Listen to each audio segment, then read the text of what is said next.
in her car for our Zoom. I wish you would change the car. It makes me seasick.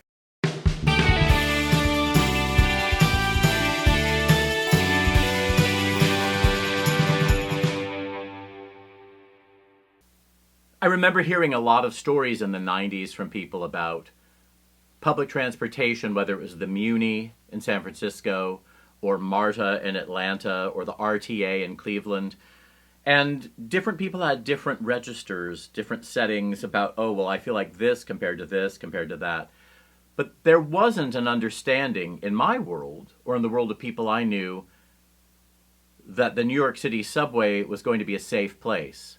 Nor was there a sense that it was some Charles Bronson, you step outside after twilight and someone puts a bullet through your head.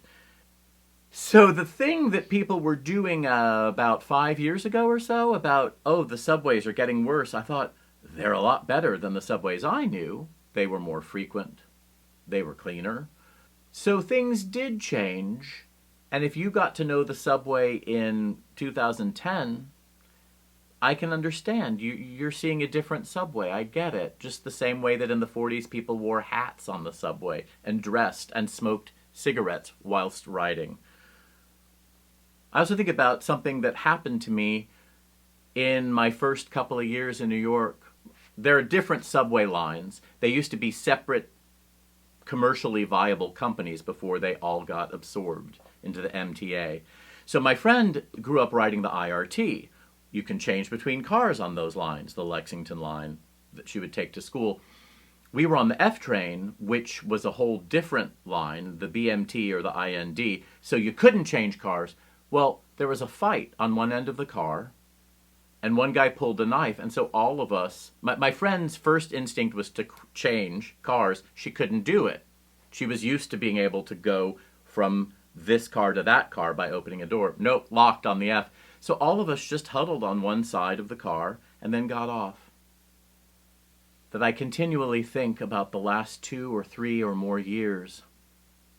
It doesn't matter what the person did.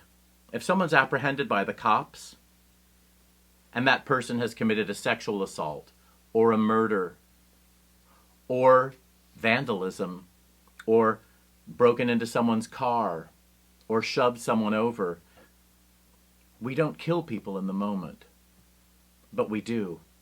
But that's not what the law used to be, but it is. I don't know how safe that is for us as a culture, as a long-term proposition, and I don't know how to change cars on this thing.